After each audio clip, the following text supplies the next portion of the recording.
2012년 3월 17일 광주에서 조촐한 기념식이 하나 있었습니다. 1912년 조선 땅을 밟은 엘리자베스 셰핑 선교사 내한 100주년 기념식이었습니다. 미국의 간호사였던 셰핑, 한국말로 한국 이름 서서평 선교사님. 당시 32세의 젊은 나이로 조선 땅을 밟았고 주로 광주, 목포, 군산 지역에서 사역을 하셨습니다. 척박한 조선 땅 고아들, 과부들, 그 다음에 환자, 특별히 나병 환자를 돈버는 일에 생애를 바쳤습니다. 하지만 셰핑 선교사는 오래 살지 못했습니다. 1934년 그분의 나이 54세. 사인은 풍토병, 영양실조. 여러분, 가슴이 아프지 않습니까? 영양실조로 세상을 떠났다니. 동료들이 그분의 집을 찾았을 때 남은 것은 담요 찢어진 반장, 강냉이 옥수수 가루 조금, 동전 몇 잎 몇 개 정도 남아 있었다고 합니다. 시신도 조선 사람의 의학을 위해서 자기 시신을 기증하고 가셨습니다. 그분은 22년 동안 척박한 조선에 머물면서 검정 고무신을 신고 된장국을 잡수시고 보리밥을 드시면서 생활했습니다. 생전에 14명의 고아들을 아들, 딸로 입양해 섬겼고 38명의 과부들을 가까이 가족처럼 섬기며 살았습니다. 그분이 그 척박한 땅에 섬겼던 실제 모습을 사진으로 확인해 보시기 바랍니다. 서양 사람이 사람을 없는 것은 있을 수 없는 일이잖아요.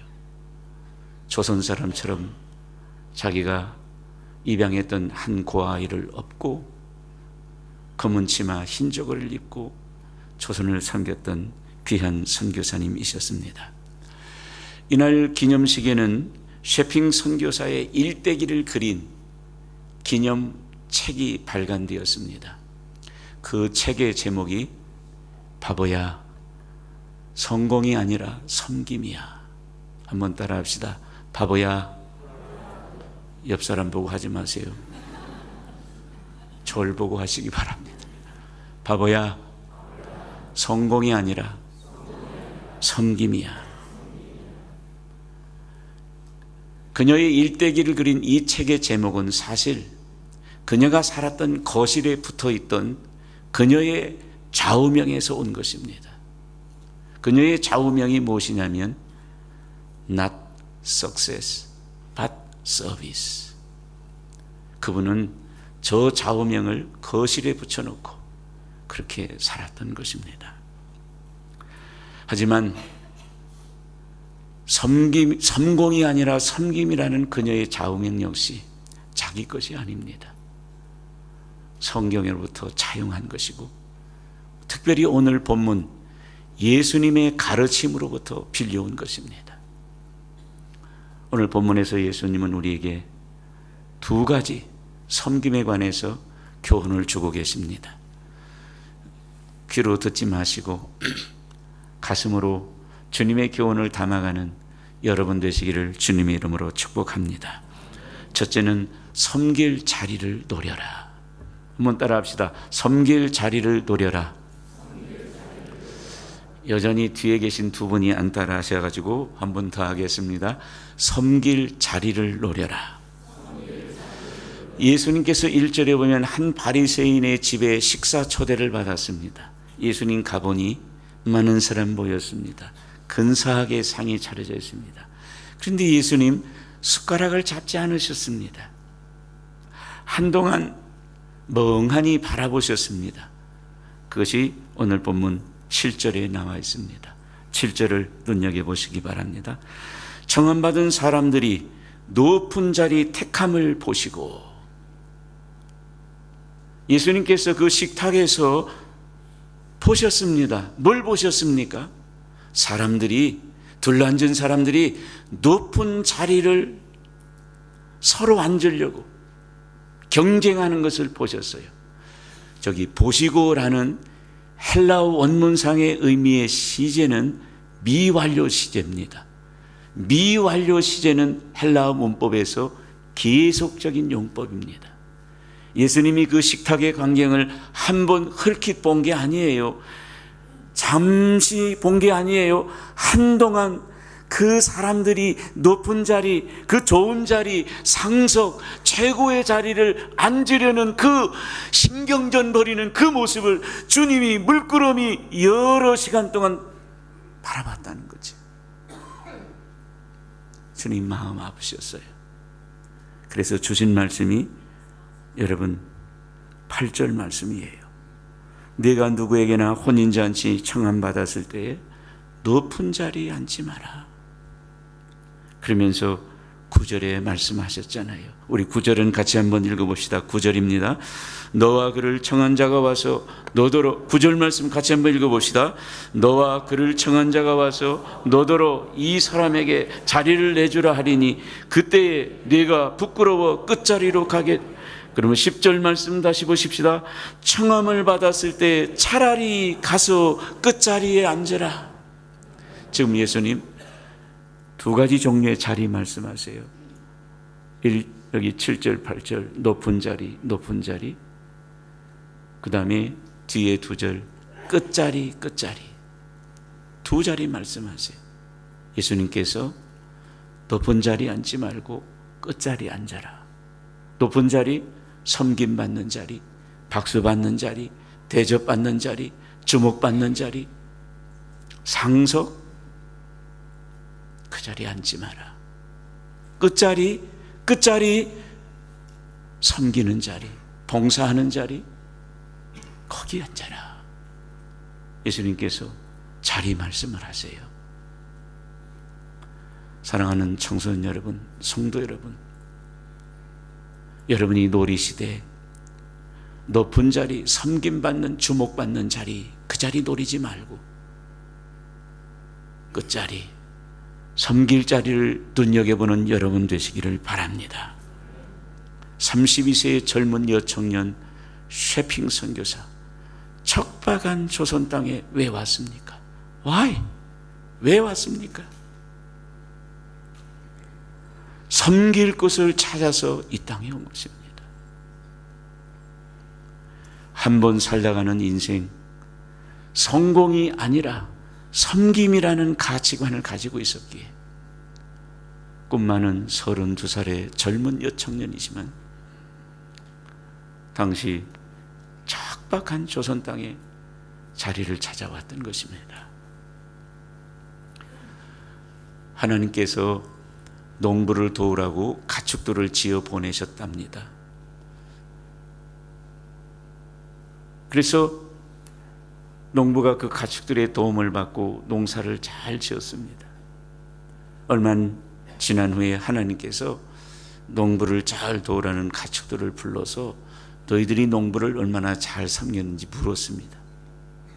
4마리를 보냈는데 소 너 이리 와봐라.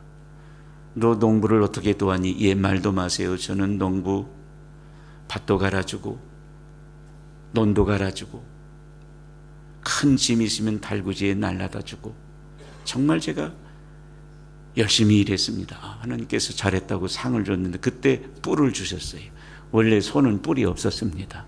그때 하나님이 뿔로 상을 줬습니다. 닭을 불렀어요. 닭, 너는 농부 어떻게 도왔어? 어떻게 섬겼어? 예, 새벽마다 제가 잠자지 않고 깨어서 꼬깨야 해서 주인 어머니 깨워서 새벽밥에서 중학생 통학시키고 남편 새벽 일 가는데 제가 시계 노릇하고 새벽잠 안 자고 제가 매일같이 시계처럼 울었습니다. 잘했다. 상으로 벼슬을 준다. 원래 닭이 벼슬이 없었습니다. 그때 상을 받았습니다. 개를 불렀습니다. 개, 너는 뭘로 농부 도왔니? 하나님, 말도 마세요. 사람들이 날 보고 게으름뱅이라고 하는데요, 제가 마루 밑에 이렇게 누워 있었어도요 제가 눈은 뜨고 있었습니다. 낮에 식구들 다 일 나가고요, 제가 집을 잘 지켰습니다.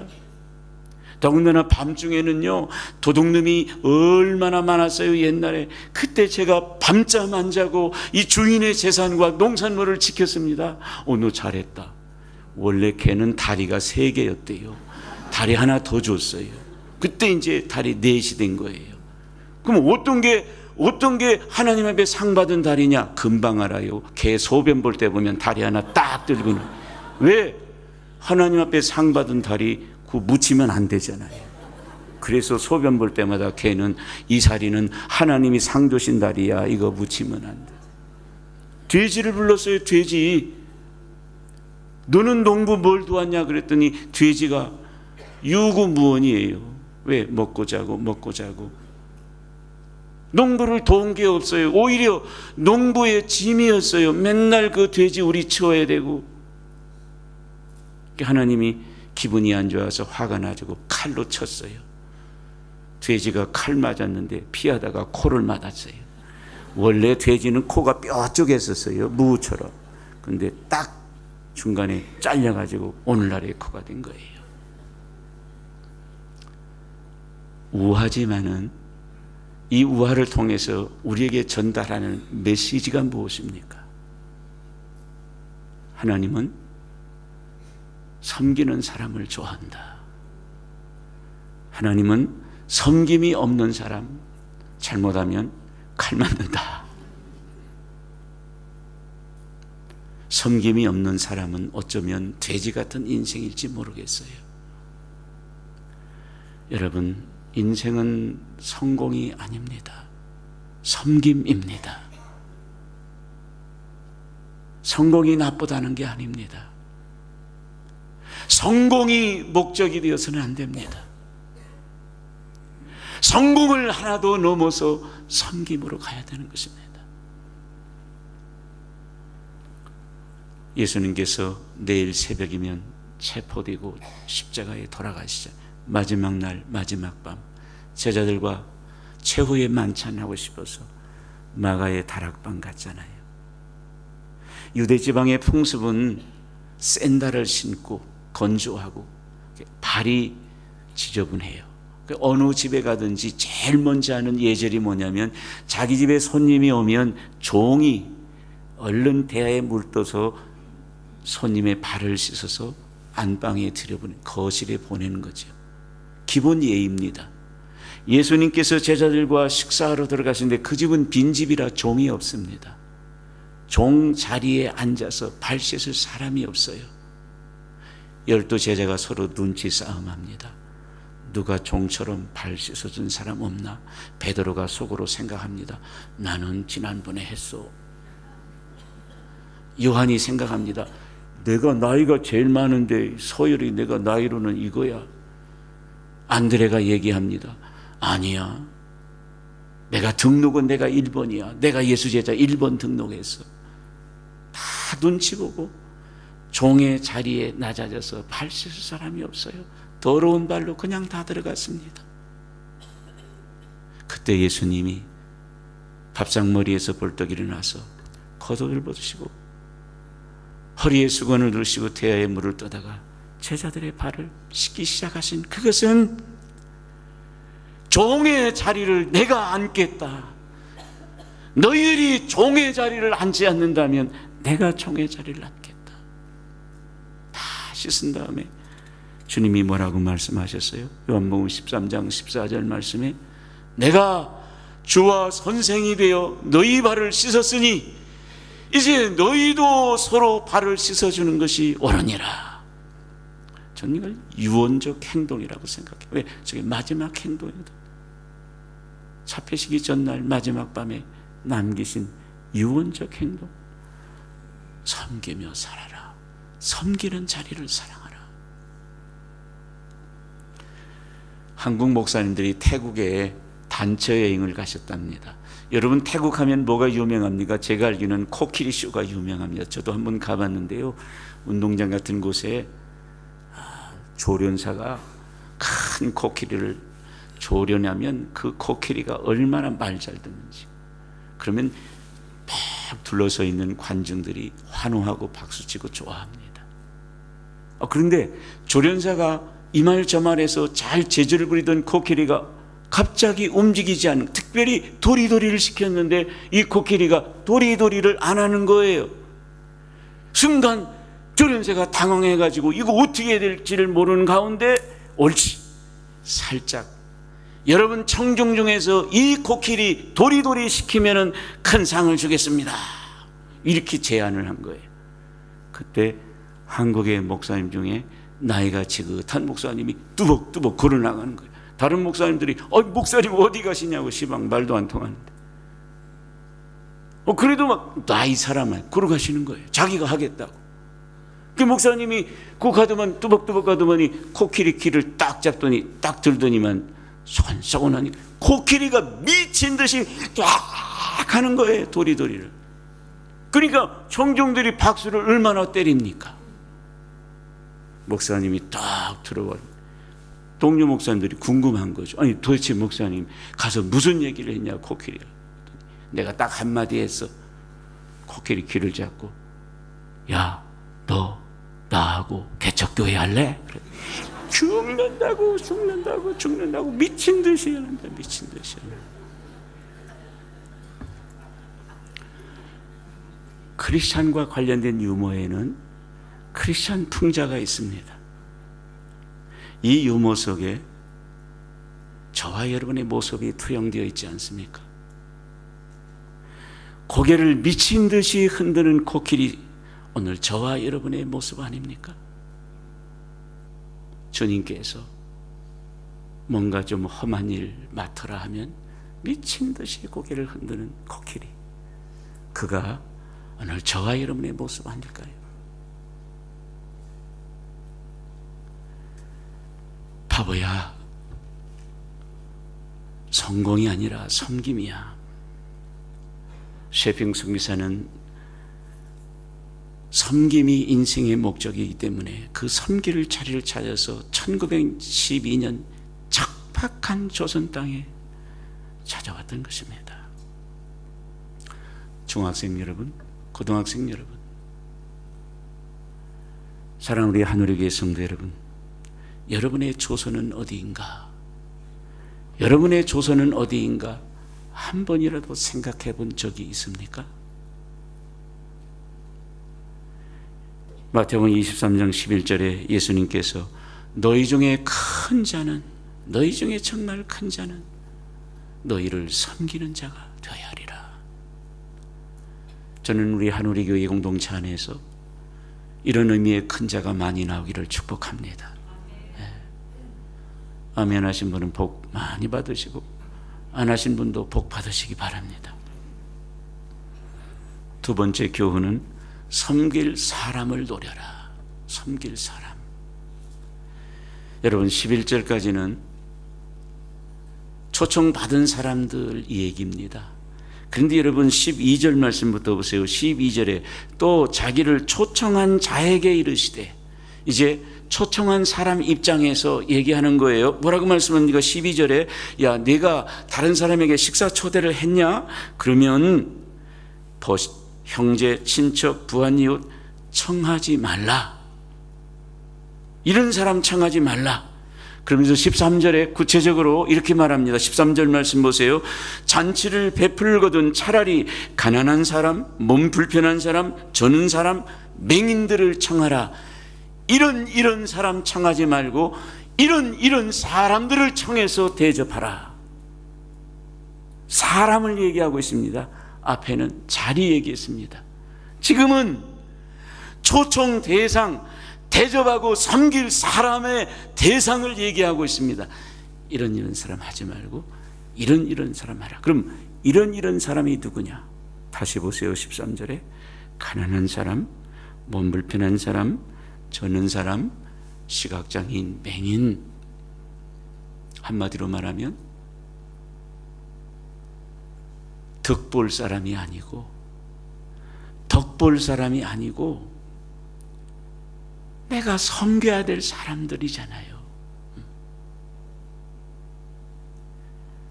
예수님이 두 번째로 우리에게 하시는 말씀은 덕볼 사람, 그런 사람 하지 말고 정말 네가 섬겨도 그 사람은 가진 게 없어서 너에게 실 하나 바늘 하나 보답할 사람 없는 사람들을 잘 찾아보고 그런 사람들을 섬겨라. 할렐루야. 셰핑 선교사가 척박한 조선 땅에 왜 왔습니까? 그분이 오셔서 조선의 왕실 사람들과 어울렸습니까? 조정의 정치인들과 어울려 지냈습니까? 아닙니다. 그분이 눈여겨본 사람, 그분이 노린 사람은 고아요, 과부요, 나병 환자들이었습니다. 섬길 사람을 찾았습니다. 인생은 성공이 아니라 섬김이기 때문에 그렇습니다.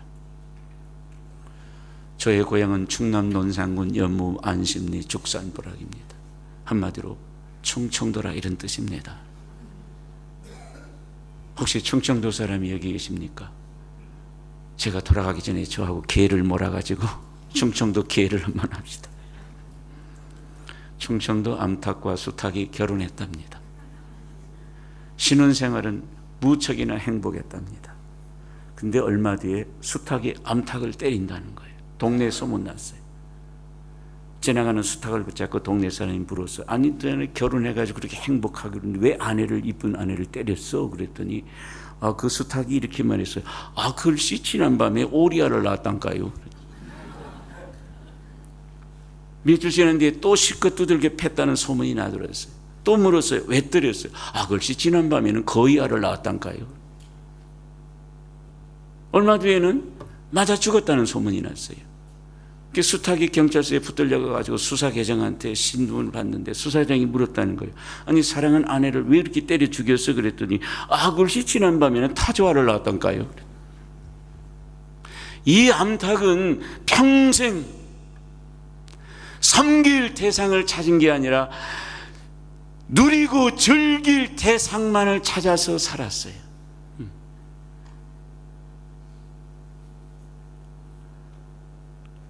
오리랑 즐기고 거위랑 즐기고 타조랑 즐기고 평생 즐길 사람만 찾다가 놀아날 사람만 찾다가 인생 그렇게 망친 거죠. 근데 이것이 충청도 당만 얘기가 아니라 오늘 우리들의 이야기는 데에 사실은 슬픔이 있는 거죠. 우리 인생들 중에도 평생 즐길 당만 찾는 사람들이 있어요. 즐길 거리. 여기 가서 이거 즐기고 저기 가서 저거 즐기고 평생 오리 찾고 거위 찾고 타조 찾고 즐길 것만 찾는 분들이 있습니다. 잘못 사는 인생입니다. 잘못 사는 인생이에요. 우리 인생은 섬김입니다. 섬김의 주의 은혜가 저와 여러분에게 함께하기를 축복합니다. 여러분, 부자와 나사로 비유 이야기 잘 알잖아요. 그 부자, 자기에게 덕볼 사람, 이익될 사람, 다시 말하면 리베이트를 얻어먹을 사람들만 초청해서 날마다 잔치했습니다. 국회의원, 시장, 기업 회장. 어떻게 하냐고요? 자기 집 앞에 있는 거지 나사로, 집도 없습니다. 가족도 없습니다. 병들었습니다. 약도 없습니다. 개들이 와서 상처를 핥습니다. 그 나사로가 자기 문 앞에 살지만은 밥 한 그릇 대접하지 않았어요. 엄청 부자, 날마다 호화롭게 대접하고 잔치했지만은 다 덕볼 사람, 리베이트 얻어먹을 사람들만 대접하고 그 사람들만 찾았어요. 진짜 섬겨야 될 사람, 진짜 봉사해야 될 사람은 없었습니다.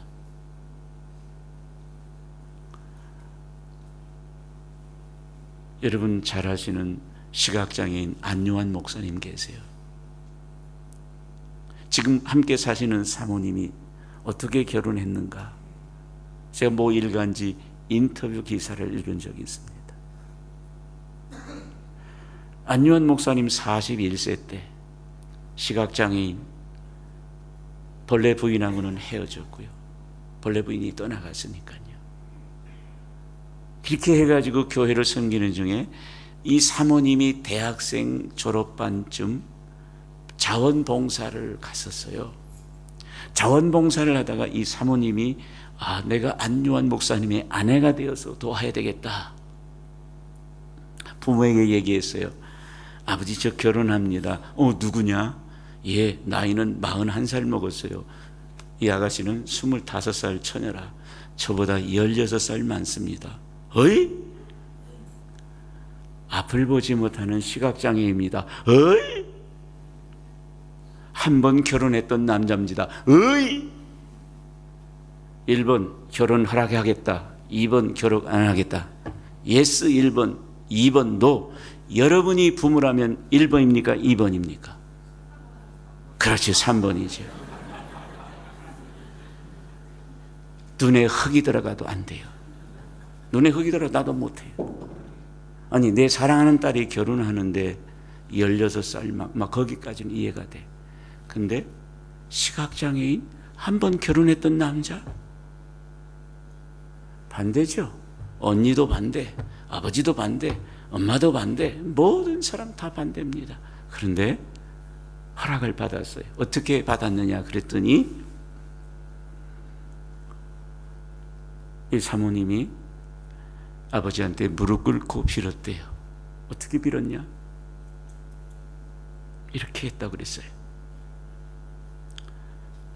아버지, 저희 집안에 딸이 많으니 저희 집안에 저 말고 딸이 많이 있는데 저 하나는 놓아주세요. 그랬대. 저 하나는 놓아주세요. 그렇게 울면서 사정했다는 거예요. 25세 꿈 많은 대학생 처녀, 결혼하고 함께 살겠다는 남자는 41세 시각장애인, 한 번 결혼했던 남자. 도대체 이게 뭡니까? 25세 여청년의 꿈이 무엇입니까? 시집 잘 가는 거? 출세하는 거? 잘 사는 거? 그걸 넘어서서 나는 성공보다 섬김이다. 섬길 사람을 찾았기 때문에 내 평생에 이 남자를 내가 섬겨야 되겠다. 섬김이지요. 그 섬김이 안요한 목사님을 위대하게 한 것이고 오늘날 위대한 존경받는 목사님과 또 교회가 된 줄로 믿습니다. 한 소년이 자기보다 2-3살 어린 큰 아이를 업고 힘들게 걸어가고 있었대요. 그때 동행하던 어른이 그 힘들게 업고 가는 이 소년을 보고서 이렇게 물었다는 거예요. 얘야, 네가 업고 가기에는 너무 무거운 짐이구나. 그랬더니 소년이 걸음을 멈추더니 동행의 어른을 쳐다보면서 이렇게 얘기하더라는 거죠. 아니요, 짐이 아닙니다. 내 동생입니다. 그러는 거죠. 가슴이 먹먹해지 않으십니까? 저는 이 글을 읽으면서 얼마나 가슴이 먹먹했는지 몰라요. 여러분들이 한우리 교회에서 지난 한 해 동안, 올 한 해 동안 맡은 직무들 짐이었습니까? 사랑이었습니까? 금년에 여러분들이 교회에서 부탁받은 일들을 지금 수행해 나가는 이 일들이 짐입니까? 날마다, 매주마다 짐입니까? 아니면 사랑입니까? 어느 침례교회 주일학교에서 있었던 일인데요. 예배를 마치고 교사 선생님이 헌금 정리하는데 평소에 못 보던 감상금 봉투 하나를 발견하고 그 봉투를 보니까 이렇게 적혀 있더래요. 뭐 삐뚤삐뚤 연필로 쓴 것인데, 하나님 용돈을 조금 넣었어요. 천사들이랑 맛있는 거 사 먹으세요. 여러분, 돈을 넣었습니까? 그 봉투에? 아니면 사랑을 넣었습니까?